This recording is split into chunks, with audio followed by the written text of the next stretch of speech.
Oggi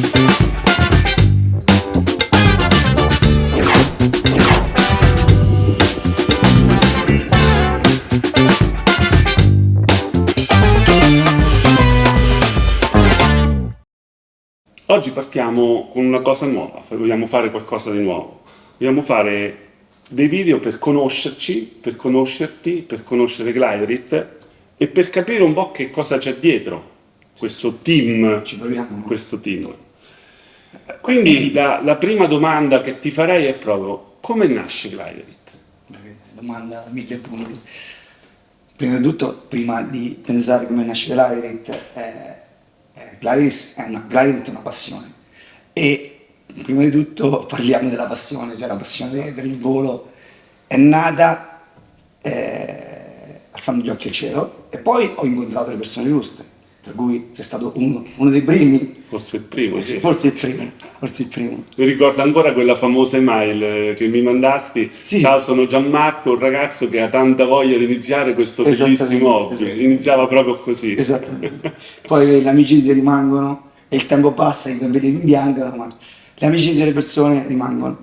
E poi c'è Michele Mangini, c'è Stefano Ercoli, che poi magari se la cosa va possiamo fare proprio una cosa insieme e fare una Certo. puntata proprio con loro, perché sono veramente amici cari, abbiamo iniziato praticamente insieme. E poi da questa passione è nata la voglia di fare cose belle, cose che ci piacevano, e quella la cosa non è nata per fare business, è nata per fare cose che ci piacevano, che fondamentalmente non trovavamo nel mercato. Adesso ti faccio una domanda un po' particolare, perché segue proprio quello che stai dicendo. Cioè, in un mondo che andava verso compro tutto, tu sei andato in controtendenza, perché fin da subito tu ti hai cominciato a fare le cose da solo. Tu la sai bene la storia. E sì. tra l'altro gli amici di cui mi parli, che sono amici comuni, Stefano e Michele, sono proprio persone che sempre si sono fatte le cose da soli, cioè sono stati i veri modellisti, cioè quelli che realmente prendono la balsa, prendono la fibra, costruiscono, stanno ore e ore nel garage. Quindi un po' in controtendenza è stato questo inizio. L'avvicinamento al modellismo in primis è stato per la costruzione, cioè io ho amato prima la costruzione e poi il volo, e da lì ci siamo creati questo gruppo di amici che dura ormai da 15 anni, di più, 20 anni, e con i quali abbiamo condiviso cose stupende, stupidaggini, cose come tutti gli amici, condividi tutto, e anche la cosa che poi non viene bene, e poi è un bellissimo ricordo. Esatto. E quindi è quello che ci piace, che mi piace proprio della realtà Gliderit. Questo è rimasto. E quindi Gliderit, se devo riassumerla, è un insieme, un gruppo di amici che hanno la passione per la stessa cosa, che quindi perdono tempo, perdono ore, perdono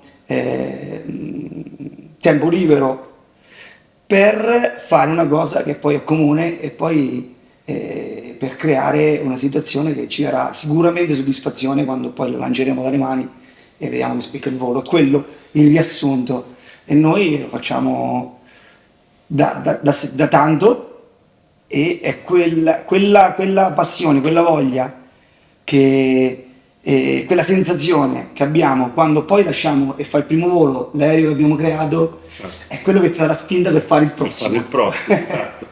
È quello, no? È tipico del vero modellista. Adesso l'aeromodellismo, o che sia automodellismo, va molto sul costruito, sul compro, c'ho già tutto, e poi se devo riparare o se devo mettere a punto non so fare perché non l'ho fatto fin No, dall'inizio. questo è. Qui invece l'aeromodellismo parte proprio dal volo vero, cioè quindi da tutta quell'esperienza che serve per far volare cose, e è anche una disciplina abbastanza rigida, cioè non si può tenerlo sotto gamba. Perché? Perché utilizza delle regole, utilizza dei principi che sono i principi del volo reale. Certo. Quindi non ci stiamo noi dentro, però i modelli devono essere fatti con gli stessi principi per volare bene, soprattutto per volare bene e per essere sicuri. Adesso lasciamo il discorso sicurezza da parte, perché non credo che sia questo lo scopo di questo video, però mi piaceva proprio parlare della parte iniziale che hai detto, quindi il team, la voglia di fare belle cose, l'essere orgogliosi di se stessi, quindi di Certo. quello che uno è riuscito a produrre, i piccoli traguardi che poi diventano traguardi sempre più grandi e alla fine questo traguardo è diventato un'azienda. Certamente. Quindi possiamo dire che al di là del fatto che i modelli che si fanno volano benissimo, sono strutturati molto bene, ma è proprio Quello che c'è dietro. tutta la filiera, esatto, tutta la filiera da dove parte fino a dove arriva che è un orgoglio, penso, per tutti. Esattamente, cioè, E un'altra cosa importante è proprio il team, il concetto di team. esattamente, cioè, allora, Glidekit è proprio, io proprio ribadisco che secondo me, allora, essendo un uomo di sport, ho fatto sport per tanti anni, anche a buoni livelli, e siccome soprattutto sport di squadra, per me il gruppo, la squadra è fondamentale e ho riversato quella mentalità che ho sempre avuto e con la quale ho vinto nel lavoro, nella mia prima azienda che fa sicurezza informatica, ma Glidekit. E Glidekit è proprio l'insieme del gruppo, cioè non esiste una cosa che parte realmente da una mente sola, cioè, o perlomeno parte da una mente sola, ma poi viene condivisa da tutti e poi viene realizzata. E nonostante questo, stiamo parlando questo per la progettazione e la prima realizzazione, ma anche per la produzione, perché la produzione viene realizzata da persone che hanno condiviso e sposano una logica di produzione, una qualità produttiva che viene decisa dal team. Quindi ora Glidekit produce e fa modelli in serie, ha uno standard di qualità, quindi la lottizzazione di ogni singola parte che viene prodotta per riuscire a capire quando è stata prodotta, l'organizzazione produttiva è stata una logica che è venuta chiaramente col tempo, ma è stata poi sposata da tutto il team che lavora in Glidekit, perché da avere un'organizzazione di questo tipo dà qualità, ma dà anche alza il livello del prodotto e alza anche la facilità, Porta al successo. porta al successo, perché dà facilità anche a ogni singola persona che lavora di lavorare meglio, cioè riesce a lavorare meglio, ecco. Quindi se ho capito bene, le tue passate esperienze, tra l'altro anche correnti perché sei impegnato in altre aziende, che proprio hanno una filiera della qualità importante, tu hai preso questa esperienza e l'hai subito riversata in Glidekit, cioè hai fatto in modo tale che Glidekit avesse un indirizzo ben preciso che puntasse da subito alla qualità. Allora, prima di tutto c'è da dire che Glidekit non nasce da zero. Allora, Glidekit nasce da un'esperienza, come dicevo prima, con i miei carissimi amici Michele Mancini, Stefano Ercoli ed io, facevano i modelli per noi e avevamo creato una piccola aziendina che chiamavamo Volo in Pendio. Che tra l'altro faceva dei video pure in diretta. Eravamo appassionati, quindi facevamo dei live mentre costruivamo i modelli, era proprio una cosa del genere. Poi da lì il nostro livello di qualità si alzava sempre di più e ci siamo conosciuti con quella azienda che prima si chiamava X-Model. La vecchia X-Model era un'azienda che produceva, diciamo, modelli in composito, diciamo entry level, cioè per il primo passaggio per avere un modello in composito. Diciamo dopo il polistirolo, Dopo lo schiumino, sì. dopo il polistirolo, la primo- prima cosa seria Esatto, era X-Model. X-Model. E mi sembra anche che è stato abbastanza di successo in quel A periodo. quel tempo sì, è stato, no, anche, cioè, il brand ancora esiste perché ancora noi abbiamo quel brand, ma quel modello lì, quella linea X-Model non viene prodotta dalla linea produttiva Glidekit, Ok. perché Glidekit è proprio Questo marchio. penso che sia importante perché molti ce lo chiedono infatti sui social. Allora, loro rispondo. Rispondiamo bene. Rispondo, nel senso che X-Model, come dicevo, produceva a suo tempo questi modelli, e però era un prodotto entry level, un prodotto di prima qualità, cioè comunque accontentava quel tipo di fascia di clienti. Il mondo però stava andando avanti, stava andando su un livello di qualità più alto. Noi di Volo in Pendio lo facevamo, ma in piccolissimi numeri, perché lo facevamo, diciamo, artigianalmente nei nostri laboratori, e Marco, che era il vecchio proprietario di Marco Berti. vecchio proprietario di X-Model, mi chiama e mi dice: Gianmarco, io devo aumentare la qualità, perché il prodotto X-Model diciamo, ha quel tipo di fascia, ma ormai il mercato richiede altro. E tra l'altro penso non poteva essere spinto sopra, cioè non sarebbe stato credibile. No. Allora ho bisogno di te. E io ho detto: Marco è una persona eccezionale. Io, Stefano e Michele avevamo il team, no? Il team. Quindi abbiamo deliberato che sì, potevamo fare questa cosa con Gliderit, abbiamo fatto questa cosa con Gliderit e abbiamo creato Gliderit. È stata una cosa dura, perché comunque abbiamo creato una nostra produzione, perché molti pensano. C'era un po' di paura all'inizio? Cioè Sì. paura nel senso, il timore di fare qualcosa di più grande di voi? Allora, prima di tutto questo, ma sai, la cosa più grande di noi, forse è stato l'altro lavoro, che ho sempre alzato l'asticella. Il mio obiettivo è sempre stato quello di alzare sempre l'asticella e fare sempre cose in crescita. E questo l'ho riportato, questa mentalità, in Gliderit. Infatti si è partiti e Gliderit ha iniziato con il primo modello che era stato pensato da quello intendivo, ma poi commercializzato da Gliderit, è stato il vettore. Poi magari parleremo anche della storia del vettore. E il vettore abbiamo iniziato a fare un prodotto di qualità superiore, piano piano, crescendo. Non è che il prodotto che si faceva 5 anni fa ha la stessa qualità del prodotto che facciamo adesso, è chiaro. L'azienda cresce e, riguardando indietro, la qualità del manufatto finito, del vettore, degli stampi, sono diversi da quello del Diana adesso, no? Perché poi c'è la crescita professionale, come tutte le aziende. Un'esperienza che il gruppo fa, il team fa, e aumenti, alzi sempre l'asticella e sempre avanti. Però questa è una cosa che ti puoi permettere di fare quando non sei votato principalmente alla vendita, ma alla crescita di quell'asticella. Certo. Cioè poi la vendita diventa una conseguenza delle cose belle che fai. Certo. Ma quando la vendita è solo il fine, secondo me uno tende sempre a spendere meno nella ricerca. Ecco perché io non sono un commerciale. Neanche nell'altra azienda, io non sono un commerciale, io sono quello che ha le idee, realizza e qualcun altro lo vende, fondamentalmente. Perché io faccio le cose che faccio per passione. Esatto. Quindi i modelli che facciamo sono nati perché avevamo quella voglia di farlo. Quindi il Gliderit è il modello che tu ti compreresti? Esatto. Sì. Quindi il Diana, perché avevamo questa passione tutti quanti, ho visto il full size sulla nostra fabbrica che abbiamo in Polonia, e sulla pista vicino alla fabbrica ho visto questo Diana e ho detto: cavolo, è stupendo, dobbiamo farlo. Il vettore è nato volevo questo modello che volasse con niente. Sui nostri bondini fermati, non si vede fuori, ma qui abbiamo tutte colline, no? E volevamo volare dietro casa. E quindi io, Michele e Stefano troviamo questo modello per fare così, eccetera. È stato chiamato vettore fondamentalmente perché è nato sotto il terremoto, e il vettore è stato squarciato dal terremoto come le nostre case, e questa è la nostra terra. Poi magari nel montaggio metteremo qualche foto. Sì. Perché forse La curiosità del vettore è stata proprio quella del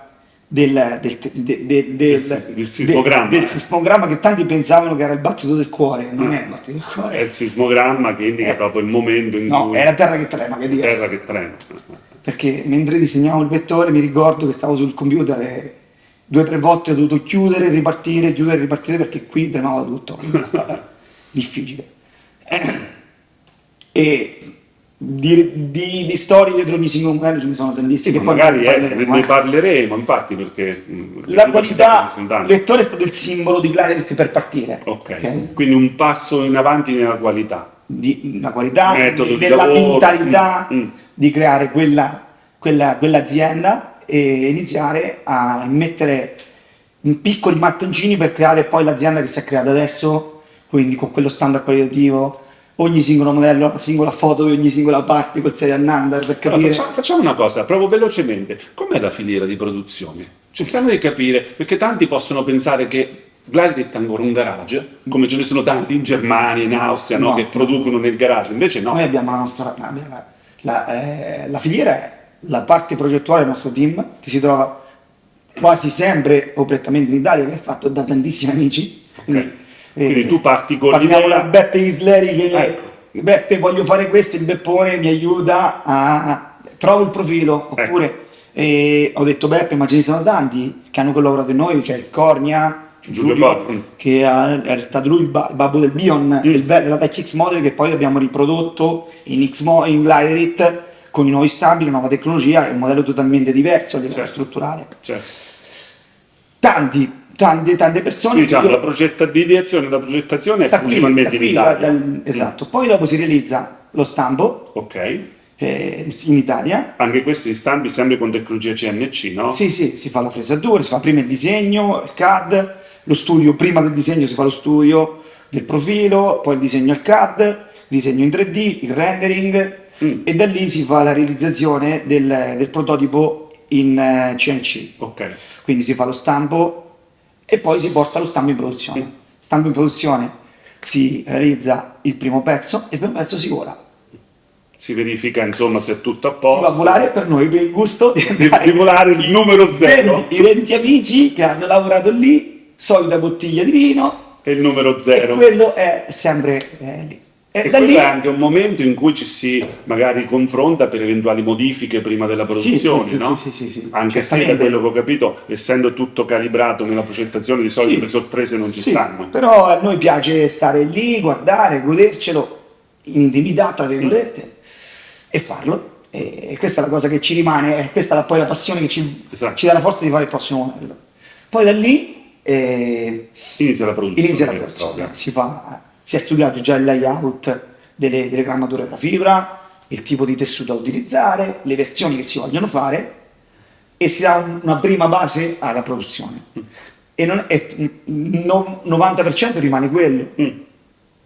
Poi c'è un 10%. Che cosa cambia? Cambia che il mercato richiede, ad esempio, noi abbiamo pensato di fare Diana full carbon con una grammatura molto spessa, e magari il mercato richiede di una versione performance, quello che abbiamo fatto, no? Più leggera. Una versione con una grammatura più leggera, quindi si studia una versione perché magari il mercato, tramite i nostri rivenditori, tramite le richieste dei nostri clienti, ci richiedono un tipo di linea di questo tipo qua, quindi magari si va a studiare nel tempo.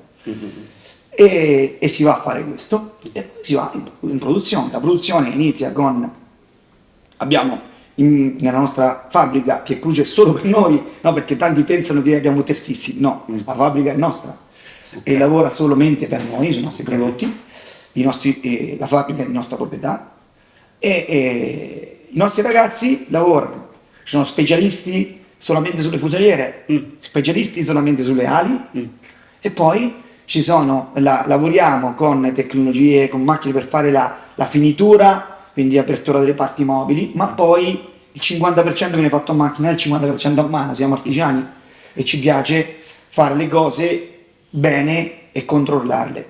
Ogni singola parte viene fotografata, e questa è stata proprio l'idea di Gliderit, il nuovo precedente, che ha portato questa tecnologia. Viene utilizzato un software che fotografa le varie fasi di produzione e noi controlliamo ogni singolo punto quindi sempre rimanendo artigianale, cioè non c'è un'azienda tutta robotizzata, no, è sempre artigianale, però con le persone. Esatto, però con una mentalità che punta molto al rigore di ogni singola fase di lavorazione. Esatto, vengono fatte alcuni processi vengono fatti per forza a CNC, per forza, ma alcuni processi, cioè la singola, l'apertura, come si apre, il lip che mi piace, deve essere come piace a noi, come piace all'artigiano. Quindi per assurdo, se io rompo un'ala, ti ordino un'ala, una sola, tu mi ridai l'ala che è perfettamente compatibile, peso, dimensioni, sì. Non c'è nessun problema. Abbiamo sempre, e questo lo ribadisco, abbiamo sempre una tara che diciamo che l'ala è accettabile per il nostro, visto che la resina viene messa a mano, non c'è sì, ci può essere una leggerissima differenza. Esatto, una leggerissima differenza che noi siamo intorno al 3-4%. Che è niente. Okay. Quindi questo spesso non è così, insomma. Esatto. Questo è quanto. E poi viene il modello, viene poi rifotografato, che poi tante foto li vedete su internet, non sono poi ritoccate. No, sono proprio nature. Sono raw. Le nostre foto che facciamo sul modello che poi vedete sul sito internet, modello proprio assemblato da produzione, che creiamo. Quella foto non è stata fatta per vendere, è stata fatta una foto per far vedere nell'insieme. Oltre a quelle foto ci sono proprio dei singoli passaggi, delle singole parti che chiaramente non mettiamo, ma utilizziamo quelle foto dell'assieme per metterle poi su internet, sulla pagina Facebook. Poi anche lì non è molto commerciale, perché come logica a noi ci piace essere alla mano. Certo.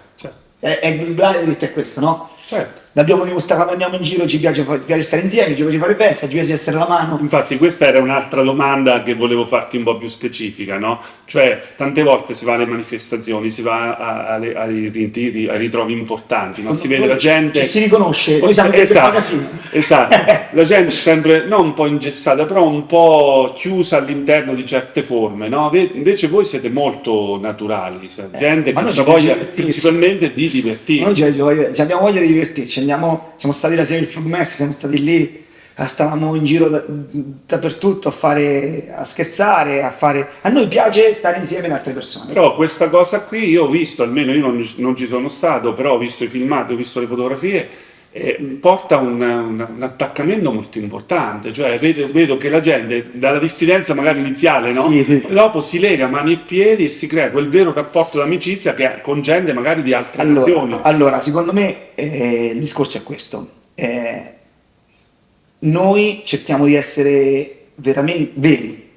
Un vero team. Un team, ma vero. Cioè il nostro approccio è magari non molto commerciale, quindi perché, ripeto, non vogliamo per forza vendere.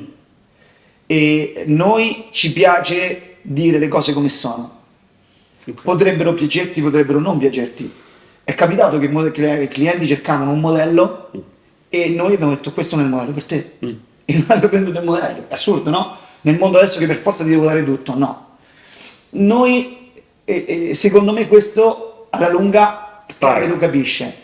Perché noi ci piace veramente dirti, vedrai, a noi ci piace che poi il cliente ci chiama e ci dice quel modello veramente è bello. E questo a noi ci ha pagato più dei soldi che ci ha dato, per fortuna. Per fortuna. A noi questo ci ha pagato tanto. Cioè ricevere il modello che il cliente ci manda la foto del Gimo e ci dice modello super top, eccetera, eccetera, ci paga perché abbiamo fatto gol sull'obiettivo principale. Il nostro team si è sforzato per fare una cosa che piaceva a noi e se piace agli altri è top.